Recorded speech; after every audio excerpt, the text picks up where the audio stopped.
ગઈકાલે વડોદરા એમએસ યુનિવર્સિટીના વાઇસ ચાન્સેલરે વિજય શ્રીવાસ્તવે સ્થાનિક વિદ્યાર્થીઓ માટે 1400 બેઠક વધારવાનો નિર્ણય કર્યો હતો। જોકે વડોદરાના વિવિધ વિદ્યાર્થી સંગઠનો દ્વારા એનો વિરોધ કરવામાં આવી રહ્યો છે, કારણ કે આ વિદ્યાર્થીઓની માંગ છે કે વડોદરાના તમામ વિદ્યાર્થીઓને કોમર્સ ફેકલ્ટીમાં પ્રવેશ આપવામાં આવે। આજે વિદ્યાર્થીઓ લોલીપોપની મોટી પ્રતિકૃતિ બનાવી સત્તાધીશને આપવામાં આવ્યા હતા।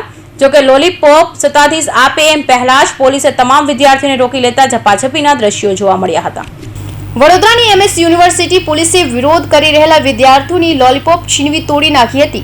વિદ્યાર્થીઓ માંગ કરી રહ્યા હતા કે અમને લોલીપોપ વીસી સરને આપવા દો। આજે બે વિદ્યાર્થી સંગઠને વિરોધ કર્યો હતો। પોલીસ અને વિદ્યાર્થીઓ વચ્ચે ખેંચતાણના દ્રશ્યો જોવા મળ્યા હતા। પોલીસે લોલીપોપ ખેંચવાનો પ્રયાસ કરતા વિદ્યાર્થીઓમાં ખૂબ જ આક્રોશ જોવા મળ્યો હતો। વિદ્યાર્થીઓની બસ એક જ માંગણી છે કે વડોદરાના તમામ સ્થાનિક વિદ્યાર્થીઓને કોમર્સ ફેકલ્ટીના પ્રથમ વર્ષમાં પ્રવેશ આપી દેવામાં આવે।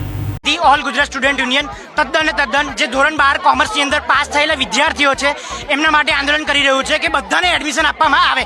ગઈકાલે બ્લેક ડેની પણ ઉજવણી કરવામાં આવી, પરંતુ ગઈકાલે સાંજે પ્રેસ કોન્ફરન્સની અંદર વીસી સર દ્વારા 1400 સીટ વધારીને એક નાની લોલીપોપ વિદ્યાર્થીઓને આપવામાં આવી રહી છે, પરંતુ એ અમને અમારી માંગ સ્વીકારી નથી, કારણ કે અમારી પહેલા દિવસથી એક જ માંગ હતી કે બધા જ વિદ્યાર્થીઓને એડમિશન આપવા જોઈએ। આ 1400 સીટ વધારવાનો એક કોઈ પણ જાતનો અમે સ્વીકારીએ નહીં। એટલે કાલે જે નાની લોલીપોપ અમને આપવામાં આવી છે, તો તેના વિરોધમાં આજે અમે લોકો વીસી સરને અને બીજા સત્તાધીશોને આ મોટી લોલીપોપ જે ઓલ ગુજરાત સ્ટુડન્ટ યુનિયન દ્વારા બનાવવામાં આવી છે, આ લોલીપોપ અમે એમએસ યુનિવર્સિટીના સત્તાધીશોને આપીશું। બીજી એક લોલીપોપ બનાવી છે એ કોમર્સ ફેકલ્ટીના ડીન સરને આપીશું, કારણ કે અમારી એક જ માંગ છે, અત્યાર સુધીની એક જ માંગ છે કે વડોદરાની અંદર જે લોકલ વિદ્યાર્થીઓ જેટલા પણ પાસ થયા છે બધાને જ એડમિશન આપવા જોઈએ। જો ગઈકાલે જે 1400 સીટનું લોલીપોપ આપ્યું છે એ તદ્દન સ્વીકારવામાં નહીં આવે, અને વહેલામાં વહેલી તકે જો બધા જ વિદ્યાર્થીઓને એડમિશન નહીં આપવામાં આવે તો ઉગ્રથી ઉગ્ર આંદોલન થતા રહેશે। એની તમામ જવાબદારી વીસી સર પોલીસને આગળ કરીને વિદ્યાર્થીઓના હક માટે લડતા એનએસયુઆઈનું આંદોલનની જે દમનગીરી કરવામાં આવે છે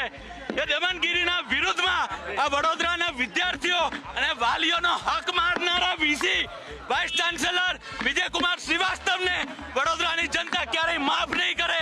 જ્યારે એનએસયુઆઈએ આજે હેડ ઓફિસ ખાતે વિરોધ પ્રદર્શન કર્યું હતું। હેડ ઓફિસની બહાર મેઇન રોડ ચક્કાજામ કર્યો હતો। પોલીસે આંદોલન કરી રહેલા 5 થી વધુ કાર્યકરોની ટીંગટોળી સાથે અટકાયત કરી હતી। વડોદરાના તમામ સ્થાનિક વિદ્યાર્થીઓને કોમર્સ ફેકલ્ટીના પ્રથમ વર્ષમાં પ્રવેશ મળવો જોઈએ એવી માંગ કરી કુલપતિ હાય હાયના નારા લગાવ્યા હતા। કૌશિક પટેલનો report, Hind TV news, Surat.